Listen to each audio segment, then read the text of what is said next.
Hello, I'm Angus Varty and this is my video entry for the BPho Computational Challenge 2023.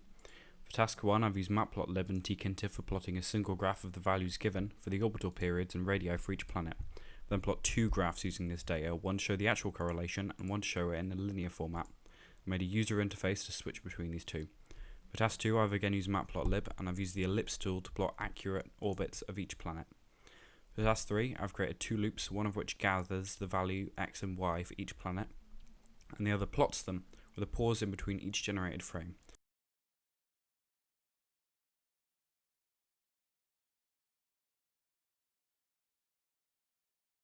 For task 4, I used the same value for task 3, and reassigned the values of x and y to new x, y and z values for each planet, and then plotted these and animated them using matplotlib's 3D renderer. For task 5 I used Simpson's method to evaluate the integral given and determine time relative to orbital angle for every planet. This is done using two Python loops, which are then plotted using matplotlib, shown on screen. This process has been repeated for any given exoplanet, as shown here with the exoplanet HD 20782b, which orbits the star HD 20782, which I have chosen because of its very high eccentricity. For task 6, I've copied the file from task 3 and drawn lines between the points of two planets at given intervals, shown on screen the spirograph models I've chosen, 4 of which are static and 1 of which I've kept as an animation.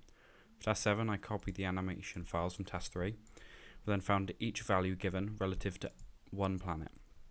I've made a file for creating a spirograph of two planets relative to another chosen planet. I've also created these graphs in 3D, in both animated and static formats. There are now some notes on screen if you'd like to read. Thank you for watching my presentation.